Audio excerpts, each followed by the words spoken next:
Isaiah chapter 36. Hezekiah had been king of Judah for 14 years when King Sennacherib of Assyria invaded the country and captured every walled city except Jerusalem.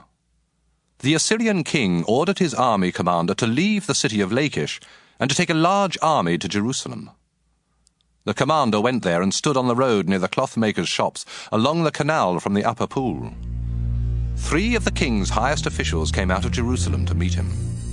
One of them was Hilkiah's son Eliakim, who was the prime minister. The other 2 were Shebna, assistant to the prime minister, and Joah, son of Asaph, keeper of the government records. The Assyrian commander told them, "I have a message for Hezekiah from the great king of Assyria. Ask Hezekiah why he feels so sure of himself. Does he think he can plan and win a war with nothing but words? Who is going to help him now that he has turned against the king of Assyria? Is he depending on Egypt and its king? That's the same as leaning on a broken stick, and it will go right through his hand. Is Hezekiah now depending on the Lord, your God? Didn't Hezekiah tear down all except one of the Lord's altars and places of worship? Didn't he tell the people of Jerusalem and Judah to worship at that one place? The king of Assyria wants to make a bet with you people.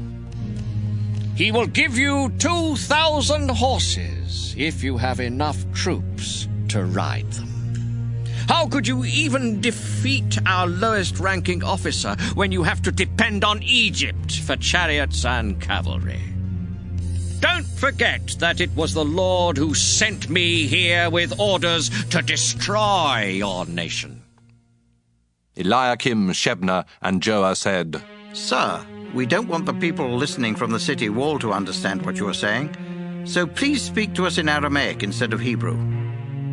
The Assyrian army commander answered, "My king sent me to speak to everyone, not just to you leaders.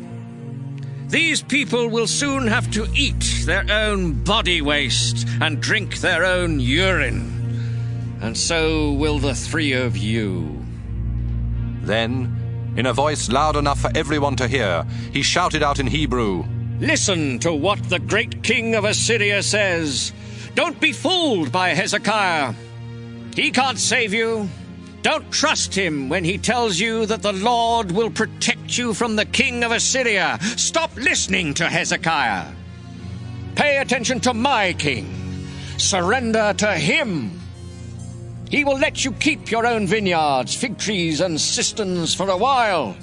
Then he will come and take you away to a country just like yours, where you can plant vineyards and raise your own grain. Hezekiah claims the Lord will save you, but don't be fooled by him. Were any other gods able to defend their land against the king of Assyria? What happened to the gods of Hamath, Arpad, and Sepharvaim? Were the gods of Samaria able to protect their land against the Assyrian forces? None of these gods kept their people safe from the king of Assyria. Do you think the Lord your God can do any better?" Eliakim, Shebna, and Joah had been warned by King Hezekiah not to answer the Assyrian commander. So they tore their clothes in sorrow and reported to Hezekiah everything the commander had said.